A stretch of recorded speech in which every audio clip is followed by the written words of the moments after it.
अस्सलातु वस्सलामु अलैका या रसूल अल्लाह, अस्सलातु वस्सलामु अलैका या हबीब अल्लाह। ये आज का जो हमारा अमल है ये फराडी दुश्मनों के हवाले से है कि वो जो फ्रॉड करने वाले आपके दुश्मन आपके साथ फ्रॉड करके चले गए। मसलन आप फ्रॉड ये भी होता है कि एक बंदा आपकी इज्जत करता है, एहतराम करता है, बात समझिएगा, वो आपका अजीज अकरबा, वो आपके घर आता है, आपसे एहतराम करवाता है, आपसे खाता पीता है और आपके घर तवीज फेंक के चला जाता है, ये भी फ्रॉड है। कोई आपके साथ कारोबार करता है, उसमें धोखा देता है, ये भी फ्रॉड है। कोई आपसे मोहब्बत करता है और आपको उसमें आपके साथ फ्रॉड करता है। कोई मियां बीवी के हवाले से आपको चीटिंग करता है, दोनों में से कोई भी फर्क, या फिर किसी भी हवाले से आप ले लें अपनी जिंदगी के अंदर, ये बहुत सारी चीजें हैं। इनकी अगर मैं तफसीलात बयान करना शुरू कर दूं फ्रॉड की, कि फ्रॉड किस तरह किया जाता है, फ्रॉड कौन कौन करता है, ये एक बात लंबी खींचने वाली बात है, लेकिन समझ आ गई होगी। यह जरी बात है, आपकी जिंदगी के अंदर बहुत सारे ऐसे मामलात है, अगर आप इस अमल को सुन रहे हैं तो जरी बात है आपके साथ कोई ना कोई तो फ्रॉड किसी न किसी ने तो की है। तो ये भी एक फ्रॉड होता है कि आपको दोस्त बना के, आपको बहन बना के, आपको भाई बना, क्योंकि ये अमल मर्दों खवातीन सब कर सकते हैं ना, तो आपको बहन बना के, भाई बना के, या फिर बहन कह के, मतलब सहेली बन के, या भाई का दोस्त बन के, जैसे भी, मतलब आपको कुछ चीज पिला देते हैं, तावीज़ात, सलात, शैतानी अमलियात आपके घर में, आपको जबान के साथ। फिर ये भी सबसे बड़ा फ्रॉड आजकल चल रहा है, पहले दोस्त बनते हैं, फिर उसके साथ एतमाद हासिल करते हैं, फिर उसकी राज़दार चीजें हासिल कर लेते हैं। आजकल तस्वीरें वीडियो का दौर है, तो ये सारी चीजें जो उनसी है, ज़ाहिर बात है। तो अब आपने मदद हासिल करनी है अल्लाह की, तो अल्लाह की अब मुश्किल वक्त है, तो भाई किधर जाएंगे हम? अल्लाह के पास ही आएंगे ना, अल्लाह की बारगाह में। अपनी पहले गुनाहों से तौबा करें और उसके बाद अल्लाह पाक की बारगाह से अल्लाह से मदद हासिल करें। और कोई ऐसा अमल भी जिंदगी में होना चाहिए जो बंदा ये कहे तो फौरी असर करे, और उसकी ताकत और परवाज इतनी हो कि जो दुश्मन मुझे बर्बाद करना चाहता है वो दुश्मन खुद बर्बाद हो जाए। तो ये अमले खास जो मैं आपको देने जा रहा हूं सर, इसका अमल का दिन हफ्ते का है।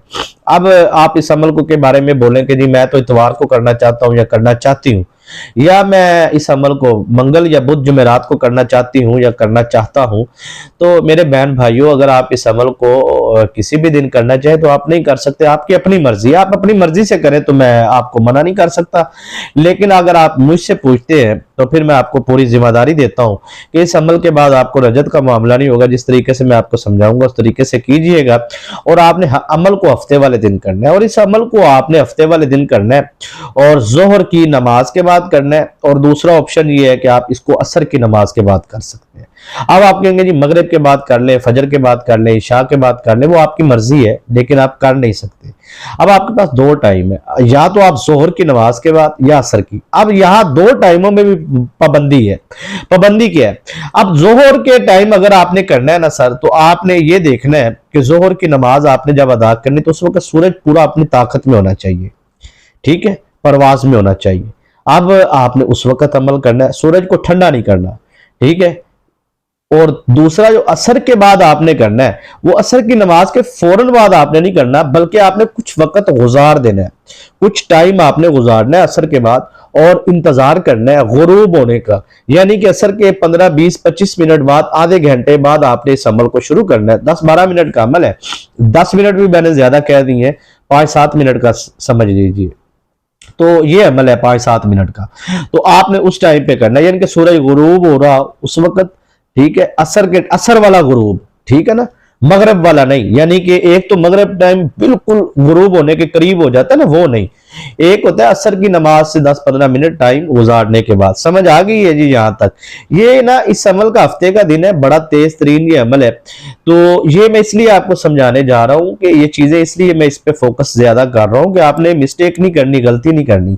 तो नुकसान तो कोई नहीं होगा कि आपको गलती कर भी लेते, लेकिन आपको भरपूर फायदा हासिल नहीं होगा। भरपूर फायदा हासिल करना है, जुबान बंदी आप दुश्मन की करना चाहते हैं, कोई आपके राज किसी के हाथ लग चुके हैं, आप अल्लाह की बारगाह में तौबा करें और आइंदा गुनाहों से माफी मांगे। गलती बतकादा बशरियत सबकत लिसानी के तहत इंसान से हो जाती, कोई बड़ी बात नहीं है। इंसान पैदा ही गलतियों के लिए हुआ है, गलतियों का पुतला कोई भी इंसान, चाहे कोई भी है, गलती तो हो जाती है।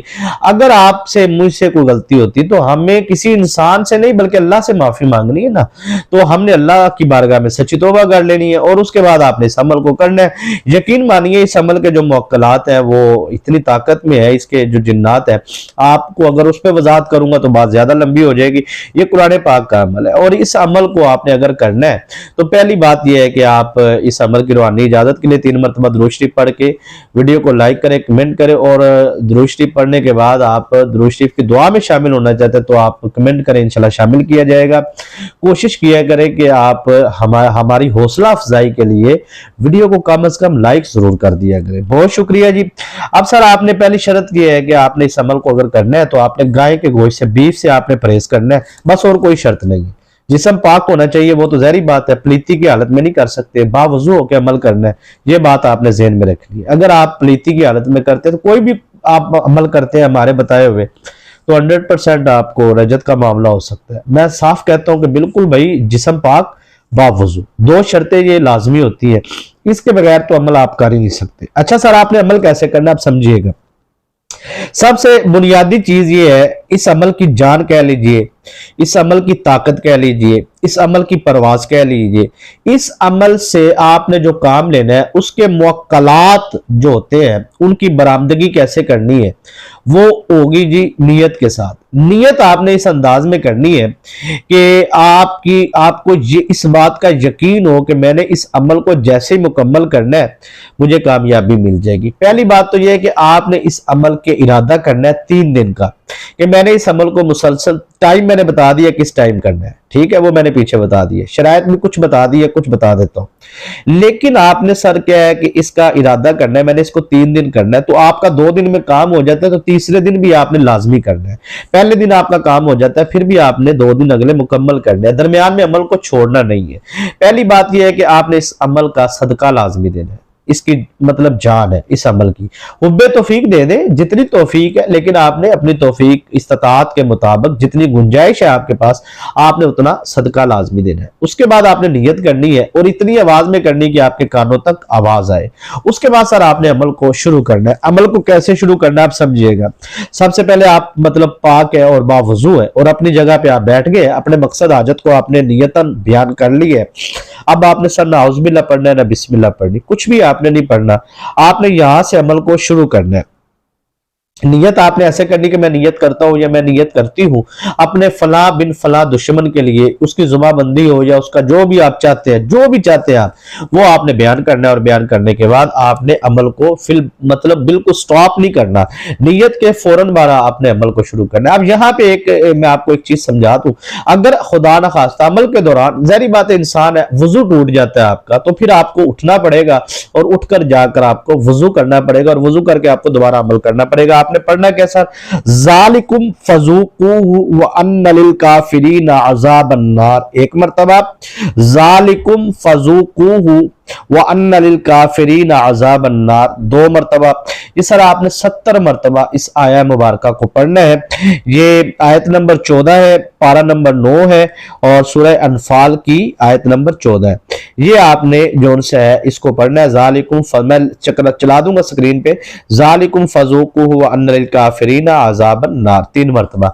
इस तरह आपने इसको सर 70 मरतबा पढ़ के अब यहां से काम शुरू होता है कि आपने दुश्मन का जो तस्वर बांधा है, वो तस्वीर है या जो भी आपने नाम लिखा है, आपने उस दुश्मन का नाम लेकर फला बिन फला दुश्मन जो भी है, मैं ये चाहती हूं या मैं ये चाहता हूं, उसका इरादा करके आपने ये फराडी का जो भी है आपका दुश्मन, उसका आपने उसको दम कर देना तस्वर में। इंशाल्लाह आपको कामयाबी मिलेगी। फिर मैं कहता हूं कि वीडियो पसंद है लाइक जरूर किया करें और चैनल को सब्सक्राइब नहीं किया जरूर करें। इजाजत दीजिए, अस्सलाम वालेकुम।